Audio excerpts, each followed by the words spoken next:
எல்லாருக்கும் வணக்கம். இன்னைக்கு ஒரு குட்டி கதை பார்க்கலாம் வாங்க. ஒரு கோடை காலம், பகல் நேரம். கொளுத்தும் வெயில் மக்களையும் பறவைகளையும் வருத்தியது. தாகம் எல்லோருக்கும் ஏற்பட்டது. பறவைகள் தங்கள் தாகத்தை தீர்க்க தண்ணீரின்றி அங்கும் இங்கும் அலைந்து திரிந்தன. அவற்றில் ஒரு புத்திசாலி காகமும் இருந்தது. அது தண்ணீருக்காக அலையும் பொழுது ஒரு வீட்டின் வெளியே வாய்க்குறுகிய குடுவை பாத்திரம் ஒன்றை கண்டது. அங்கே சென்று பார்த்தபோது அப்பாத்திரத்தில் கொஞ்சம் தண்ணீர் இருப்பதைக் கண்டு மகிழ்வுற்றது. உடனே குடுவையின் விளிம்பில் அமர்ந்து தன் அலகால் தண்ணீரை குடிக்க பார்த்தது. ஆனால் அதன் அலகிற்கு தண்ணீர் மட்டத்தை எட்ட முடியவில்லை. அதனால் பாத்திரத்தில் இருந்த நீரை காகத்தால் குடிக்க முடியவில்லை.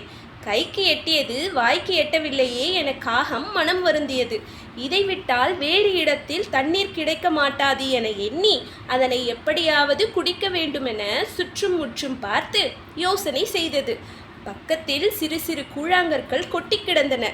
உடனே ஒரு கூழாங்கல்லை எடுத்து அதன் யுக்தியினால் ஒவ்வொரு கூழாங்கற்களாக எடுத்து அதை அந்த குடுவையில் போட்டது. கூழாங்கற்கள் விழ விழ தண்ணீரின் நீர்மட்டம் உயரத் தொடங்கியது. ஒரு கட்டத்தில் குடுவையின் வாயொருகே தண்ணீர் வந்துவிட்டது. அந்த காகம் தண்ணீரில் தன் அலகை வைத்து தாகம் தீர தண்ணீர் அருந்தி மகிழ்ந்தது. இதிலிருந்து நாம் தெரிஞ்சுக்க வேண்டிய விஷயம் என்னன்னா, எந்த பிரச்சனை வாயினோ அதற்கு ஒரு தீர்வு உண்டு.